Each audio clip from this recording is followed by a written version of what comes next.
Continuamos hoy, amigo oyente, nuestro viaje por el Evangelio según San Marcos. Nos corresponde hoy comenzar nuestro estudio en el capítulo 7 de este Evangelio de San Marcos.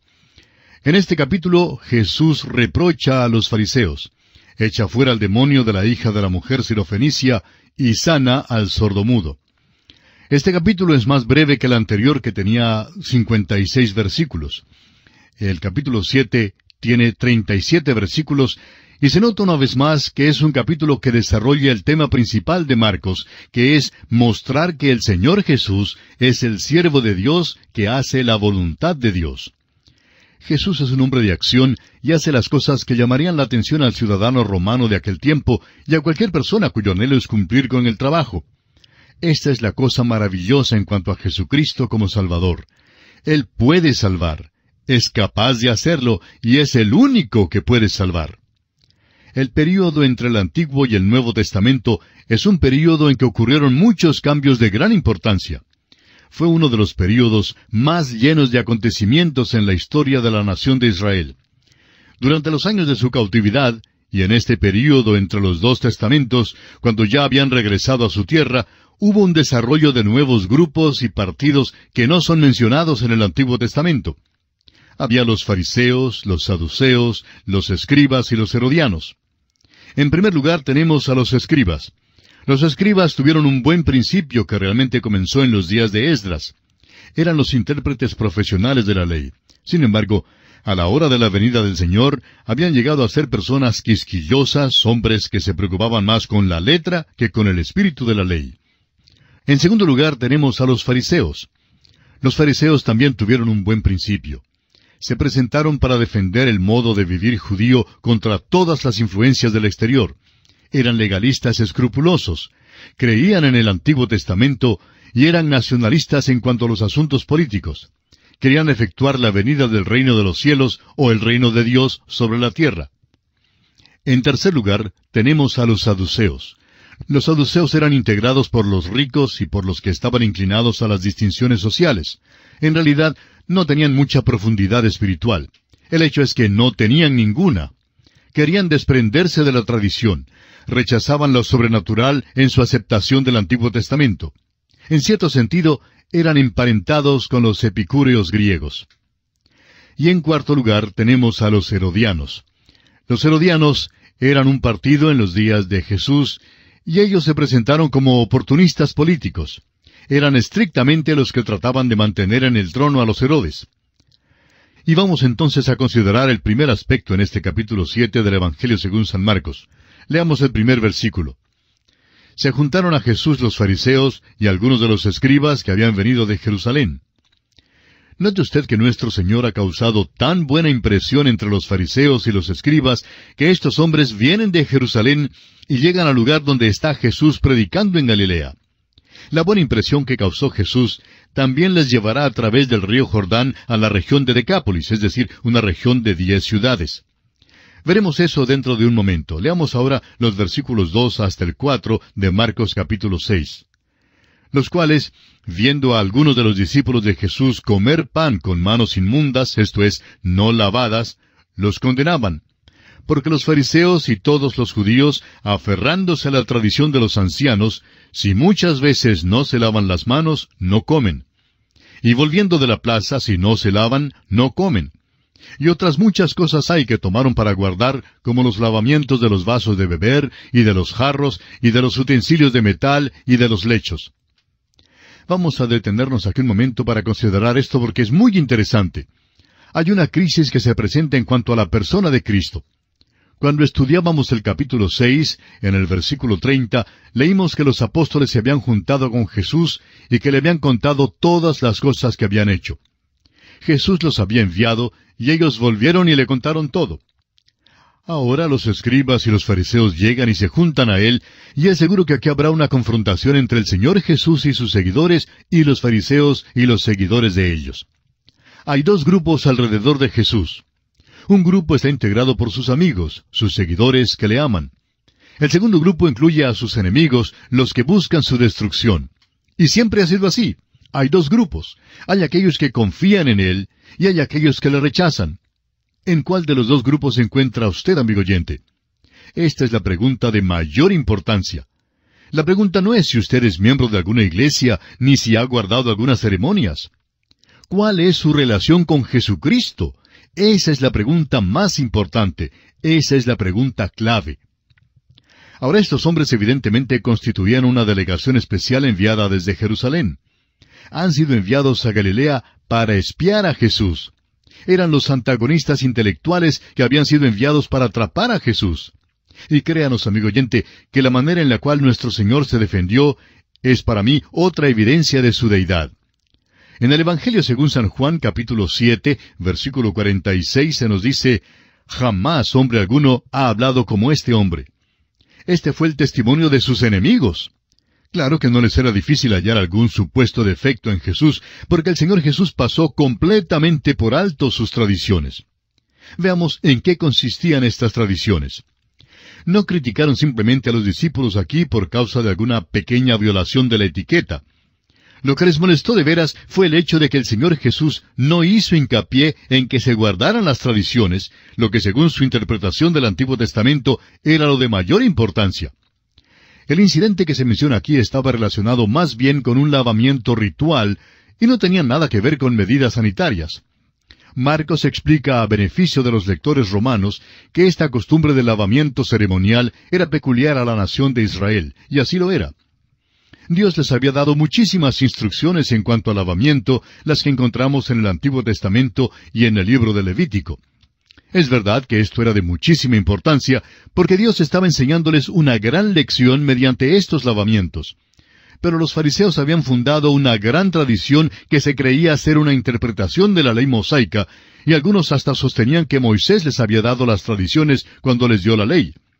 Estas tradiciones llegaron a constituirse en su interpretación de la ley, y con el tiempo hubo una vasta divergencia entre las tradiciones y el propósito original de la ley. En el pasaje aquí, algo de esta tradición se da en detalle. Ellos debían lavar ceremoniosamente los vasos, los jarros, los utensilios de metal y los lechos. Todo esto era una cosa pesada y onerosa, y era un acto enteramente externo. La palabra en griego que se traduce aquí como lavamiento es la misma que en otros pasajes se traduce como bautismo. Es decir, que ellos bautizaban las tazas, los jarros, los utensilios de metal y los lechos. Ahora, esta es una religión extrema, amigo oyente, y es fácil ver cómo uno podría involucrarse tanto en cumplir algún ritual de la religión que podría olvidarse del propósito mismo de todos estos ritos. Es necesario que una persona esté bien con Dios antes de poder haber una relación establecida entre Dios y aquella persona.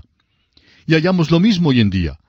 Tantas personas se ponen a discutir los puntos de sus religiones cuando en realidad es la persona de Jesucristo quien debe ser el centro mismo de nuestra preocupación. Sigamos ahora con el versículo 5 de este capítulo 7 de Marcos.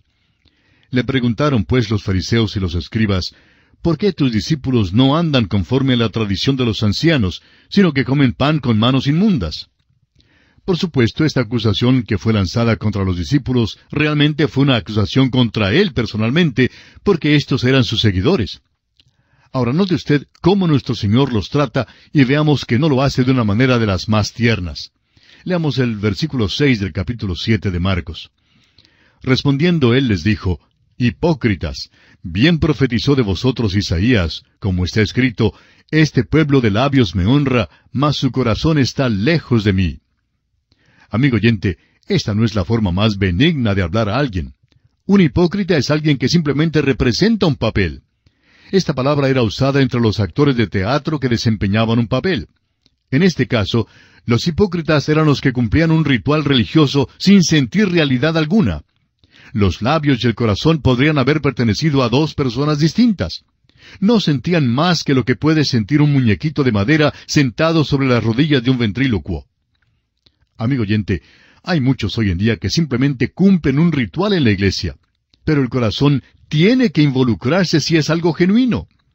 El apóstol Pablo en su carta a los Romanos capítulo 10 versículos 9 y 10 nos dice que si confesares con tu boca que Jesús es el Señor, y creyeres en tu corazón que Dios le levantó de los muertos, serás salvo. Porque con el corazón se cree para justicia, pero con la boca se confiesa para salvación.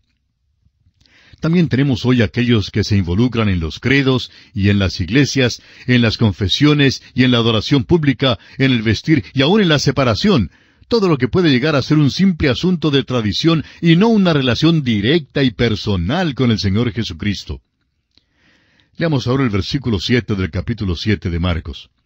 Pues en vano me honran, enseñando como doctrinas mandamientos de hombres. La adoración, amigo oyente, es vana cuando las reglas de los hombres sustituyen a la palabra de Dios. Llegamos ahora al corazón mismo del asunto. Leamos los versículos 8 y 9 de Marcos capítulo 7. Porque dejando el mandamiento de Dios, os aferráis a la tradición de los hombres, los lavamientos de los jarros y de los vasos de beber, y hacéis otras muchas cosas semejantes.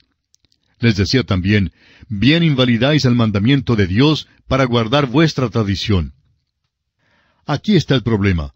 Estaban sustituyendo la palabra de Dios por las tradiciones de los hombres. Una tradición puede ser realmente buena y puede ser establecida por un motivo bueno.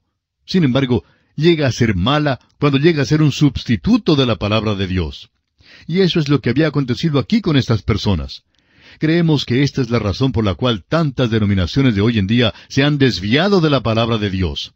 Primero, sustituyeron la palabra de Dios por un credo.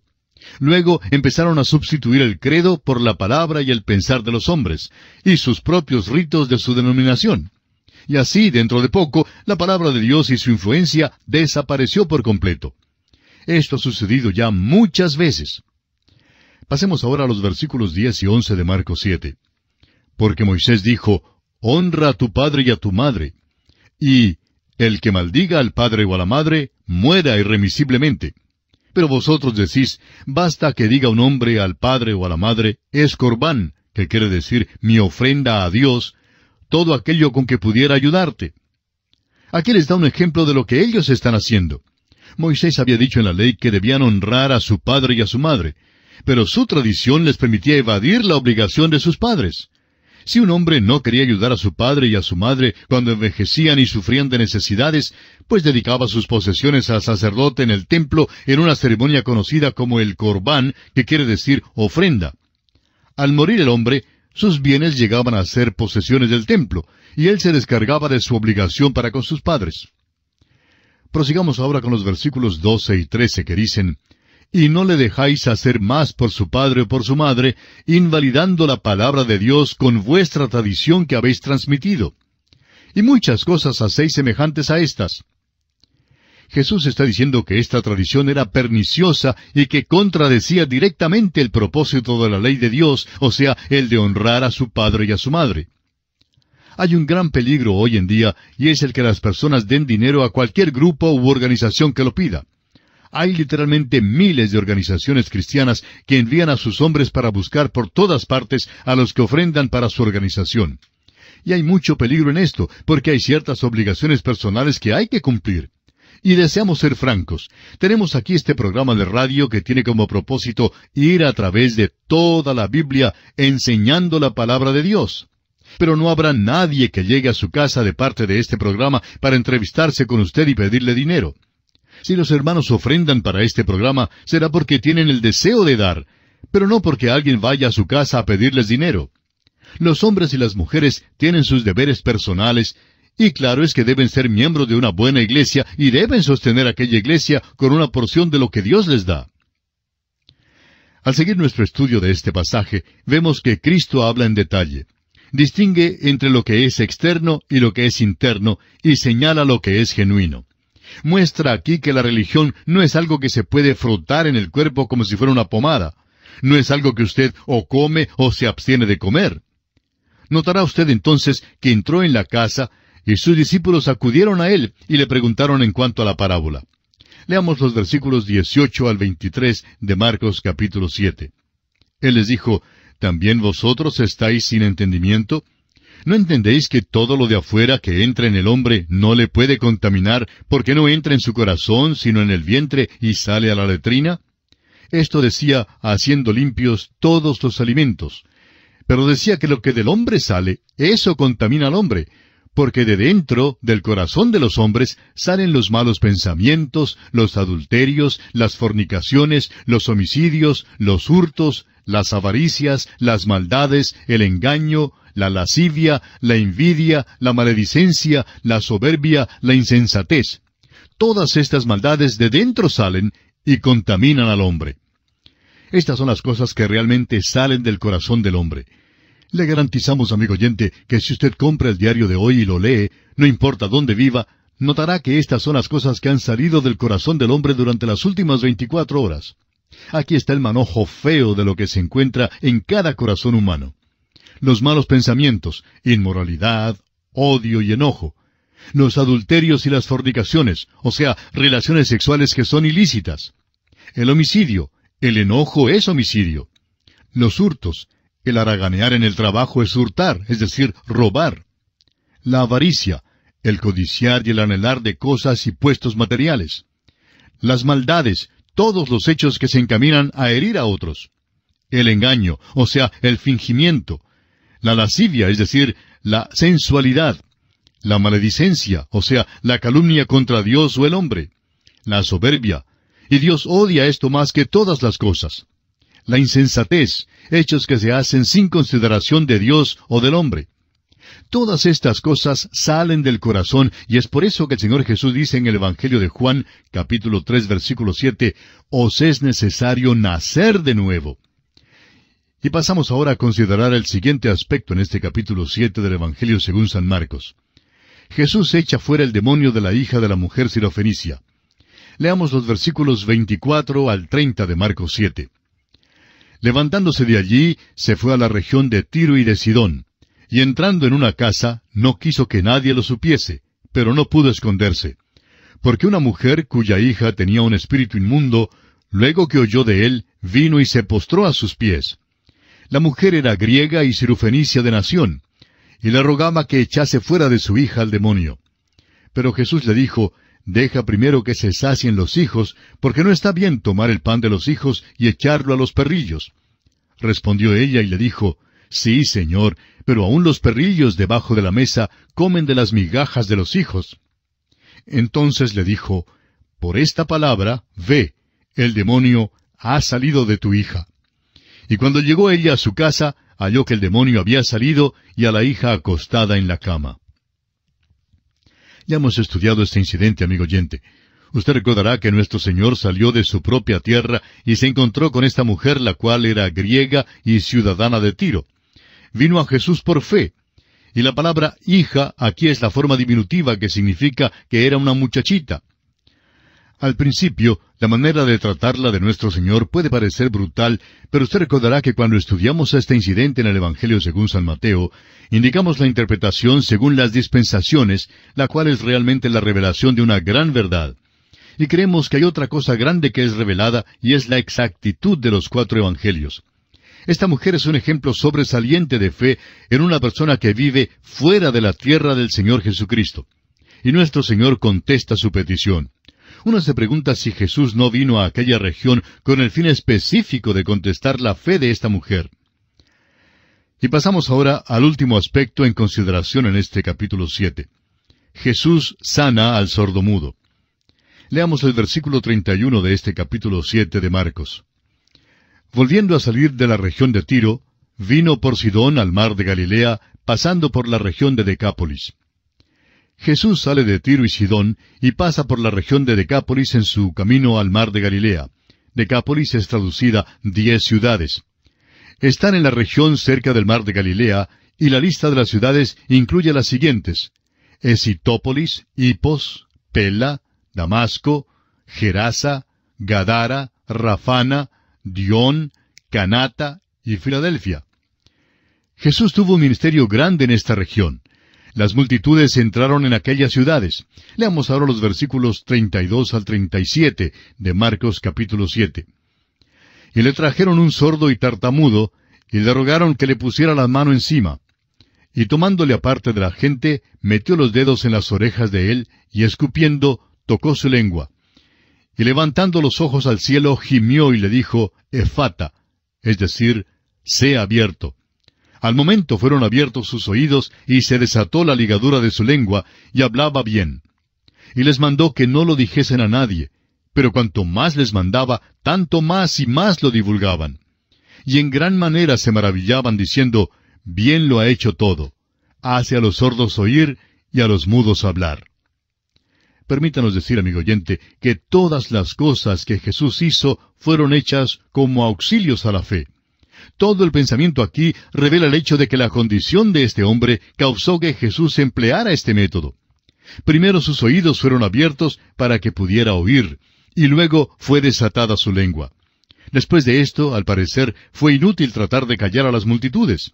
Fue este milagro el que efectuó ese gran ímpetu en amplificar el ministerio de Jesús que ya había superado todas las metas. En este tiempo, las tensiones sobre Jesús llegaron a ser humanamente insoportables. A pesar de las urgencias puestas sobre Jesús, los cuidados y aflicciones de las multitudes, las tensiones de los tiempos, los largos días ocupados y la fatiga del cuerpo, la multitud todavía pudo decir en cuanto a él, bien lo ha hecho todo. Nosotros simplemente podemos añadir nuestra palabra de acuerdo y decimos un vigoroso amén. Amigo oyente, hoy en día Jesús todavía hace bien todas las cosas. Y aquí concluye nuestro estudio del capítulo 7 de este Evangelio según San Marcos.